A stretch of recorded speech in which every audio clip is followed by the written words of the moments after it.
ଯାଦବଙ୍କ ବାଡ଼ି ଖେଳ ଧୁମଧାମରେ ପାଳିତ।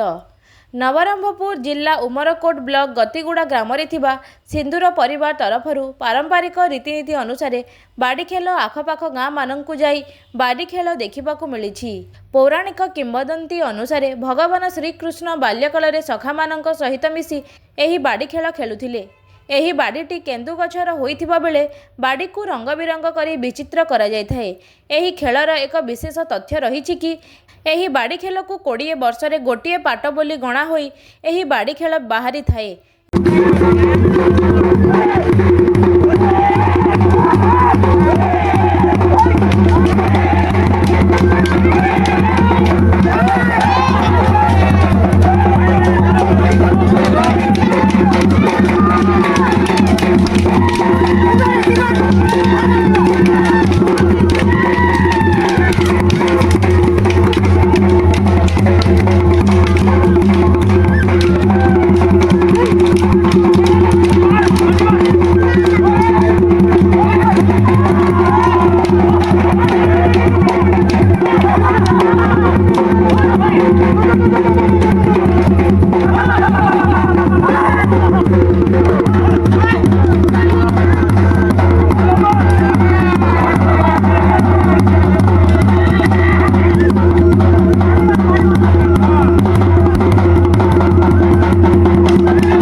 ଏଥିରେ ଗତିଗୁଡ଼ା ଗ୍ରାମର ବଂଶୀ ସିନ୍ଦୁର, ଖଗେ ସିନ୍ଦୁର, ମୋହନ ସିନ୍ଦୁର, ଭୁବନ ସିନ୍ଦୁର, ରାମୁ ସିନ୍ଦୁର, ରିଙ୍କୁ ସିନ୍ଦୁରଙ୍କ ସମେତ ଶତାଧିକ ସିନ୍ଦୁର ପରିବାରବର୍ଗ ମିଶି ବାଡ଼ି ଖେଳ ପାଳନ କରାଯାଇଛି।